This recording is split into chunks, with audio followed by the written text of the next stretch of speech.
Le, the performance-driven challenger in cycling apparel.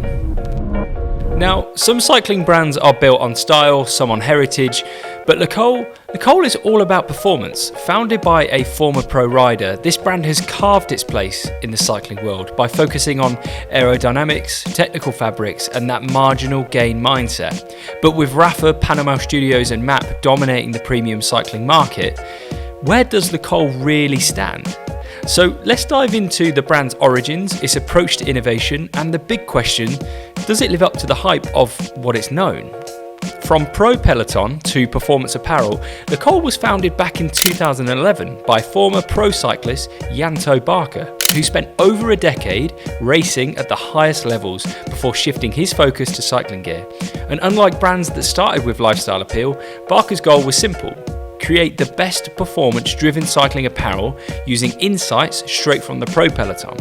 And that meant skipping the fashion-first approach of brands like Rapha and Panama, and instead obsessing over technical fabrics, aerodynamics, and marginal gains, the small but crucial improvements that elite riders really do rely on. Now, Le's first breakthrough came with its partnership with professional teams putting their gear through the ultimate test in the peloton. Over the years, they've worked with teams like the Bahrain Victorious, helping to refine their kit under real racing conditions. Now, one thing Le does exceptionally well is their technical R&D. Now, their gear is developed with wind tunnel testing, sweat wicking technology, and pro athlete feedback. And they also lean on partnerships with McLaren, one of the biggest names in motorsport, to refine aerodynamics and optimize fabric efficiency. And one of the projects that they did together was Project Aero, a research-driven collection designed to reduce drag and improve speed. Now, is Le worth it?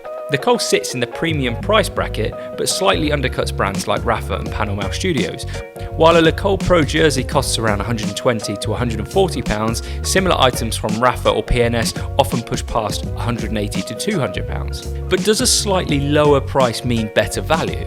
And I think that depends on these things, the pros being proven pro-level performance backed by real-world testing, high-end aerodynamics and McLaren-engineered materials. And there's also the loyalty rewards program, which can help bring the cost down over time.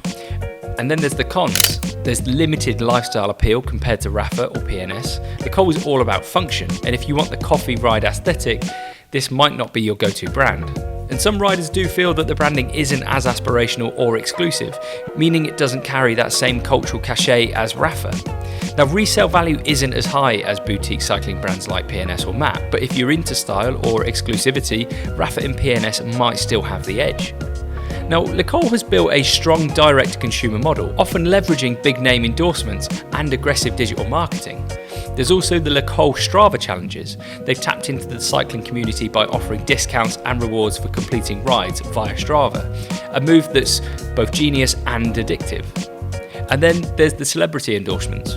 Riders like Bradley Wiggins have been heavily involved with the brand, adding a layer of prestige. It's a brand built by a pro for serious riders, and that focus on speed, aerodynamics, and tech makes it stand out in a crowded market.